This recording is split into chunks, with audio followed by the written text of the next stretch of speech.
할렐루야. 한 주간의 삶 가운데에서 오늘도 이렇게 예배의 자리를 기억하여 주님 전에 나와 함께 예배하기를 원하는 사랑하는 성도님들을 주님의 이름으로 사랑하고 축복합니다.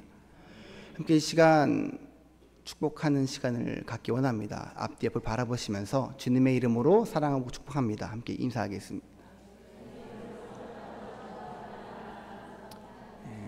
주님의 이름으로 사랑하고 축복합니다. 새생명 축제가 정말 얼마 남지 않았습니다. 앞에 이렇게 카운트가 되는 것처럼 이제 3일 남았습니다. 또 삶에서 나에게 맡긴 일들을 감당하면서 또 주님의 복음을 위하여서 이 모양 저 모양으로 순종함으로 또 섬김의 자리를 감당하고 계신 성도님들의 삶에 하나님의 크신 계획과 위로하심이 가득하기를 축복합니다. 복음을 전해보시니 어떠십니까? 또 이렇게 일상에서 전도를 계속해 오시던 분들도 계시지만 또 이 좋은 기회를 통해서 평소에 내가 하지 못하였던, 마음은 있었지만 전하지 못하였던 복음을 우리가 이렇게 주어진 것들을 통하여서 전하는 시간을 가졌었는데 어떠시던가요? 또 이렇게 명배우분들이 나오셔서 이렇게 하시는 겁니다 라고 알려준 대로 해보셨습니까? 이 복음을 전하는 것이 개인적인 관계의 전도에 있던 다른 어떤 방법으로 전도하는 것이든 참 쉽지만은 않은 일이라고 생각을 합니다. 순종하면 쉽지 왜 쉽지 않냐라고 말씀하실지도 모르겠지만 쉽게 보면 쉽게 볼 수 있지만 쉽지만은 않다라고 말씀을 드린 것은 이 복음을 전하는 것에는 우리의 평소의 행실이 수반되기 때문에 그렇습니다. 우리가 전해야 되는 복음은 무엇일까요? 우리는 명확하게 알고 있지 않습니까? 만왕의 왕이신 하나님께서 너를 너무 사랑하셔서 그 아들 예수님을 우리에게 주셨는데 그 예수님이 나의 죄를 위해서, 너의 죄를 위해서 죽을 수밖에 없는 나를 위해서 십자가에서 돌아가심으로 인하여서 너의 영혼이 구원받아 천국에 갈 수 있는 거야. 이렇게 전하는 것이 복음 아닙니까? 그런데 이게 내 안에 가장 귀한 것이 되어야 우리의 이것이 복음이 될 텐데 때때로 우리 가운데에 가장 귀한 게 무엇인가를 돌아보면 이 복음이 아닐 때가 많이 있다는 사실입니다. 때때로 그러하지 아니한 것이 아니라 이 때때로 그러한 거예요. 가끔 내가 복음을 놓치는 게 아니라 가끔 복음을 붙들고 살아가는 것을 고백하는 나를 볼 때에 이 복음을 전하는 것은 쉽지 않다라는 사실입니다. 오늘 본문의 배경을 보면 우리의 영적인 상황과 매우 닮아 있습니다. 본문의 배경은 바벨론이 이제 이스라엘 예루살렘으로 쳐들어와서 침략을 합니다. 그래서 예루살렘을 약탈해서 많은 포로들을 잡아가요. 그래서 이스라엘은 전쟁에서 패배하였습니다. 망했죠. 패배해서 이제 많은 포로들이 끌려갔는데 본문에 등장하는 이사야 선지자는 이제 함께 그 포로 가운데 있으면서 그 바벨론 땅에서 거하고 있는 포로된 이스라엘 백성에게 하나님의 말씀을 전하고 있는 것입니다. 자, 이제 그 상황 가운데에 이제 이스라엘이 위기다라고 말하게 된다면 어떤 것이 위기라고 생각하십니까? 이 전쟁에 포로가 되어 있는 거, 또 그 가운데에서 환난과 핍박을 당할까봐 위기라고 생각하십니까? 제가 생각했던 위기는 그런 거였어요. 흔히 말하는 영화에서 보여지는 그 포로들의 비참한 현실과 참담한 상황들, 이것이 이스라엘 백성의 위기구나 라고 생각을 했는데 이 학자들에 의하면 이 당시에는 이 포로로서 큰 차별을 당하지 않았다라고 합니다. 또 여러 전쟁을 겪으면서 이 어려운 상황 가운데 있던 이스라엘 백성들이 이 불안한 삶을 살던 중에서 또 이 바벨론에 끌려갔을 때 남의 나라로 끌려간 것이긴 하지만 이 경제적으로나 여러 환경적인 면에서 훨씬 안정적이었다라고 학자들은 이야기합니다. 자, 그러면 어떤 것이 그들에게 위기가 되었을까요?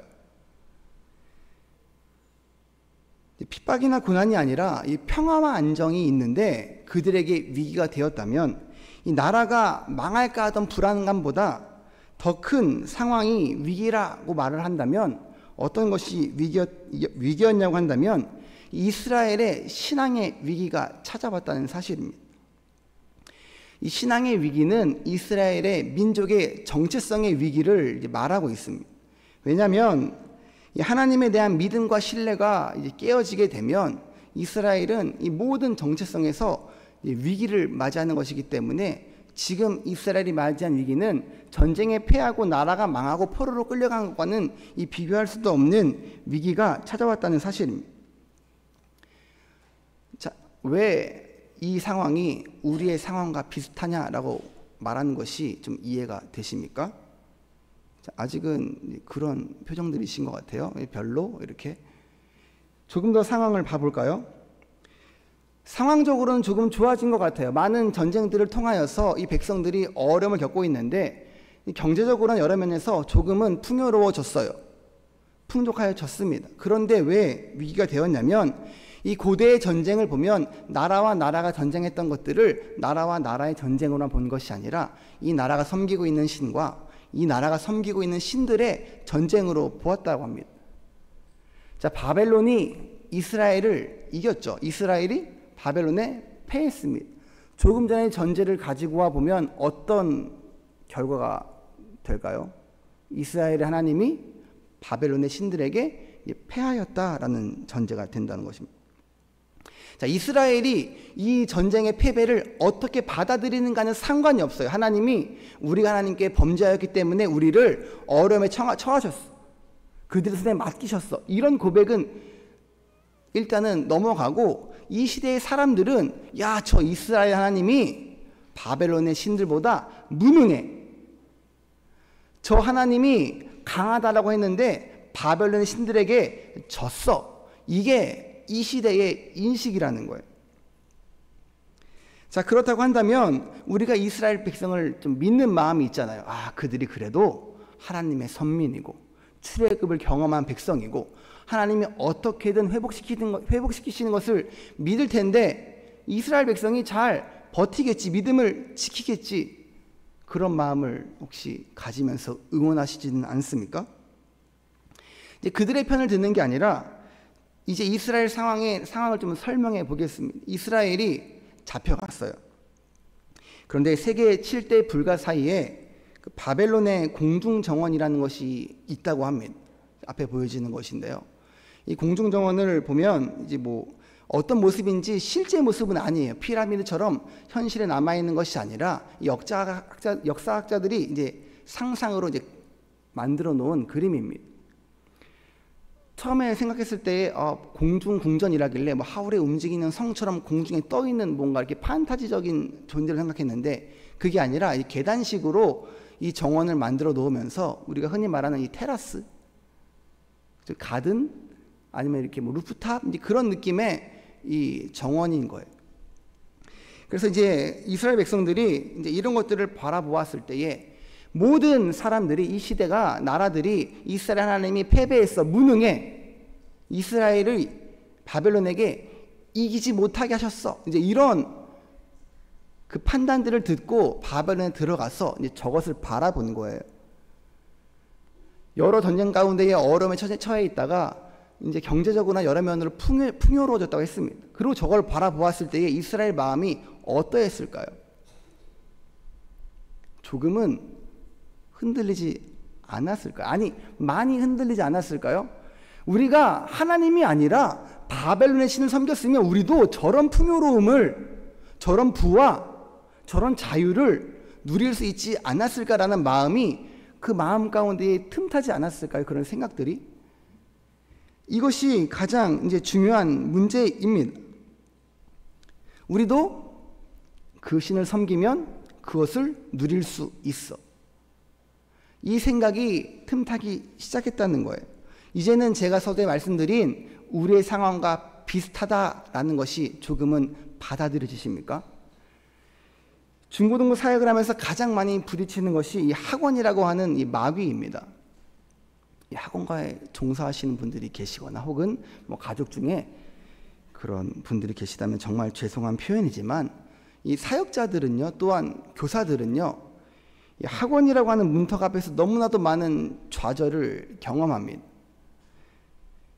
청년들로 올라가면 어떻습니까? 취업이죠. 스펙, 뭐 성공, 재물, 그런 것들이 사역자들과 교사들을 어렵게 합니다. 바꾸어 말하면 이것들이 무엇이냐면 이 바벨론의 이방 신들이에요. 우상이죠. 이것을 따라가면 우리가 세상의 것들을 누릴 수 있을 거예요. 이제는요, 교회에 모임을 빠지고 학원을 가거나 공부를 하거나 더 나아가서 심지어서 내 즐거움을 위해서 예배를 빠지는 것을 이 마음에 거리낌이 없어하는 사람들이 늘어나고 있다고 합니다. 한 번쯤은 내가 내 인생을 위해서 그 시간 쓸 수 있지. 내가 이렇게 많이 섬겨왔는데 이 잠깐 한 번쯤은 나를 위해서 투자할 수도 있지. 이런 것들이 많이 늘어나고 있다고 합니다. 오히려 교회 때문에 학원을 빠지거나 공부를 하지 못하는 것을 아까워한다 그래요. 내가 그 모임에 나가지 않으면 저 특강을 들을 수 있어요. 전사님, 저 토요일 날 기도에 안 나가면 제가 할 수 있는 공부가 이만큼이에요. 제가 토요일 날 나가면 제가 얻지 못하는 세상의 것들이 이렇게나 많아요. 이것을 저에게 설명하면서 저를 좌절시킵니다. 주일을 거룩히 지키는 주일 성수는 이제 언감생심이라고 해요. 그리고 예배 한번 나와주시면 감사합니다. 이런 마음을 이제 갖게 되는 그런 분위기가 공공연하게 이제 사역의 현장 가운데 이루어지고 있다고 사역의 현장에 있는 다른 제 친구들이나 선후배들이 말하는 것을 이제 듣곤 합니다. 그런데 정말 그렇습니까? 우리의 예배가 한번 나와주고 앉아 있어주는 그런 값싼 시간일까요? 우리 예배는 그렇지 않지 않습니까? 우리의 죽을 수밖에 없는 이 불쌍한 영혼을 예수 그리스도께서 구원해 주셔서 그 구원의 기쁨으로 인하여서 우리가 모여 찬양하며 그 말씀의 은혜를 누리며 나아가는 시간이 예배 시간 아닙니까? 그런데 왜 우리를 비롯한 포함한 다음 세대들은 이 이스라엘과 같은 그런 신앙의 정체성의 위기를 겪고 있다고 말하고 있는 걸까요? 이 자식들이 믿음이 없어서 말이야. 라떼는 말이야. 뭐 이렇게 해야 되는 걸까요? 누구 한쪽의 문제는 아니라고 생각합니다. 어느 문제를 누구 한쪽이라고 여기는 것은 옳지 않다고 보아요. 예전에 말씀드렸던 것처럼 저도 이렇게 좀 낡은 차를 타고 모임 가운데 나아가면 차를 절대 먼저 열지 않았어요. 모든 훌륭한 차를 타고 온 동생들이 그 훌륭한 차를 타고 가신 다음에 이 낡은 제 차를 열고 차에 탔습니다. 왜요? 부끄러워서요. 때로는 이 차를 그 사이에 대기 싫어서 저 멀리 대고 간 적도 있어요. 그래야지 제가 제일 늦게 차를 탈 수 있으니까. 목회자 자녀로서 돈에 대해서 정말 많은 훈련을 받았고 내가 많은 걸 내려놓고 정말 중요하지 않다라고 믿고 살아왔다고 했는데 또 찬양하는 가운데 주의 성산에서 한 날이 이 땅에서 궁전에서 첫날보다 귀하다라고 찬양을 부르면서 말씀을 전했는데 그 부끄러운 순간에 제 마음속에는 뭐가 있었습니까? 뭐가 더 컸어요? 돈이 더 컸어요. 좋은 차가 더 컸습니다. 눈에 좋게 보여진 세상의 것들이 나도 모르게 하나님보다 더 크다고 여겼던 거예요.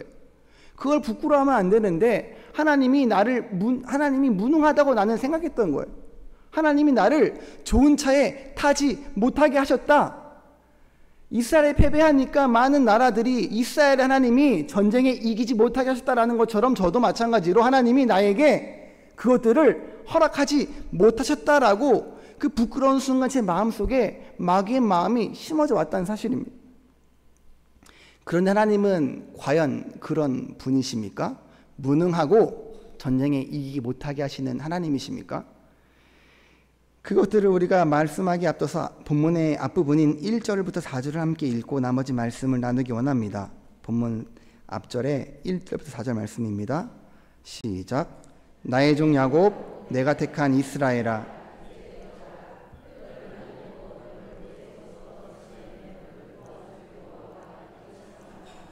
나의 종 내가 택한 여수르나, 두려워하지 말라. 나는 목마른 자에게 물을 주며 마른 땅에 시내가 흐르게 하며 나의 영을 내 자손에게 나의 복을 내 후손에게 주리니 그들이 풀 가운데에서 솟아나기를 시냇가에 버들같이 할 것이라. 아멘.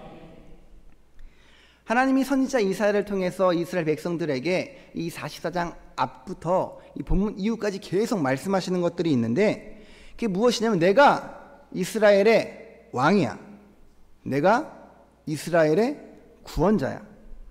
처음이자 곧 마지막인 나 여호와 말고 다른 신은 이 땅 가운데에 없어. 두려워하지 마. 내가 곧 회복시킬 거야.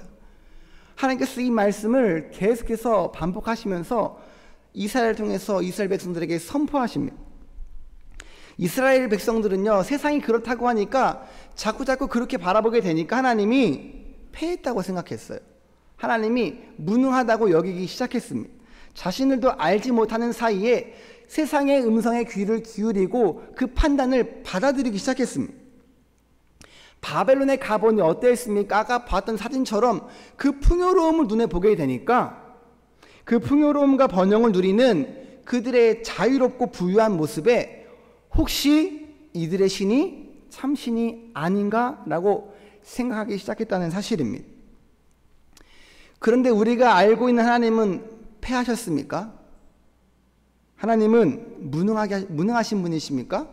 이스라엘을 전쟁에서 이기지 못하게 하시는 분이십니까? 아니죠. 그들의 손에 잠깐 이스라엘 백성을 넘기실 수는 있지만 또 바벨론이 누리는 승리조차 그들이 얻은 승리는 아니라는 사실이십니다. 바벨론이 얻은 승리는요, 하나님께서 이스라엘 백성을 통치하시면서 다스리시기 때문에 그 하나님이 허용하시는 그 허용 안에서 그들에게 속한 것이지 바벨론이 결코 쟁취한 승리는 아니라는 사실입니다. 우리가 잠시 생각을 바꾸어서 선교의 자리를 바라보았을 때 우리가 어느 곳에 선교를 나아가면 더 효과적일까요? 경제 수준이 우리보다 위, 아래, 어디가 효과적일까요? 아래죠. 네, 맞아요. 그래서 일본에 있을 때 제일 많이 들은 말이 일본은 선교사의 무덤이다 라는 말을 많이 들었어요. 그만큼 경제력이 좋은 나라들은 복음을 받아들이기 어려워한다 그래요. 그들이 믿고 있는 것들이 많기 때문에, 그들이 붙들고 있는 게 많기 때문에 내려놓지 못해서 복음을 받아들이기 어렵다고 합니다. 국내에서 이 전도를 할 때에도 예전에 저에게 가장 전도하기 어려웠던 대상자는 저보다 부유한 사람이었어요. 저보다 상관, 저보다 물질이 많은 사람, 좋은 차를 타는 사람, 그들에게 복음을 전하기 굉장히 껄끄러워했던 것 같아요. 왜냐하면 과연 그들이 복음을 필요로 할까라는 이 세상의 마음이 제 마음 가운데 있었기 때문입니다. 그런데 이게 누가 주는 생각입니까? 마귀가 주는 생각이더라고요. 하나님의 눈으로 이 땅을 바라보지 못하게 하는 겁니다. 하나님의 눈으로 그 영혼을 바라보지 못하게 해요. 하나님의 마음으로 영혼을 사랑해야 되는데 내 생각과 내 방법과 내 판단과 내 뜻으로 그 모든 것들을 가로막게 만든 것이 그 마귀의 생각이었다는 사실입니다. 그러면 이미 지고 들어가는 싸움이에요. 예수님은요 이미 승리하셨습니다. 그래서 우리는 승리하신 예수 그리스도의 깃발을 들고 나아가서 승리를 선포하기만 하면 되는데 그게 우리가 할 일인데 어리석게도 나는 다시 싸움을 시작했던 거예요. 내 싸움을 내가 준비하고 그 이길 수 없는 싸움에 이미 지고 들어가는 어리석음을 제 스스로 발견했다는 사실입니다. 하나님은 우리의 구원자가 되십니다. 믿으십니까? 그러면 이 믿음으로 우리는 나아가야 합니다. 하나님이 이제 그런 백성들에게 하시는 말씀을 다시 한번 본문을 통해서 확인해 보기 원합니다. 8절 말씀을 함께 읽어보겠습니다. 시작. 너희는 두려워하지 말며 겁내지 말라. 내가 예로부터 너희에게 듣게 하지 아니하였느냐, 알리지 아니하였느냐. 너희는 나의 증인이라.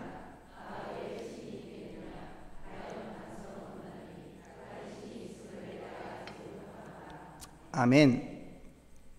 이스라엘 백성들의 마음 가운데에 그 두려운 마음이, 흔들리는 마음이 있을 때 하나님이 말씀하시는 거예요. 두려워하지 마. 이 땅에 다른 신은 없어. 내가 다시 일으키고 회복시킬 거야. 그런데 이 두려움이 있는 가운데에 이스라엘 백성이 과연 하나님을 몰랐을까요? 구전으로 들어왔던 하나님은 어떤 하나님이십니까? 이스라엘 백성들이 계속해서 구전으로 전해 듣던 하나님은 위대하신 하나님이에요. 이사야를 통해서 계속해서 말씀하신 하나님 또한 능력의 하나님입니다. 모세를 통하여서 출애굽을 할 때에도 이스라엘은 여전히 애굽에서 노예였어요. 지금의 상황과 별반 다를 바 없습니다. 노예던 전쟁포로던 같은 상황입니다. 그러면 애굽은 가난한 나라였습니까? 애굽이 어떤 나라였는지 그 출애굽의 과정 가운데에 이스라엘 백성들이 습관처럼 했던 그 불평불만의 말씀을 통해서 우리가 알 수 있는데, 출애굽기 16장 3절 함께 읽어보겠습니다. 16장 3절입니다. 시작. 이스라엘 자손이 그들에게 이르되 우리가 애굽 땅에서 고기 가마 곁에 앉아 있던 때와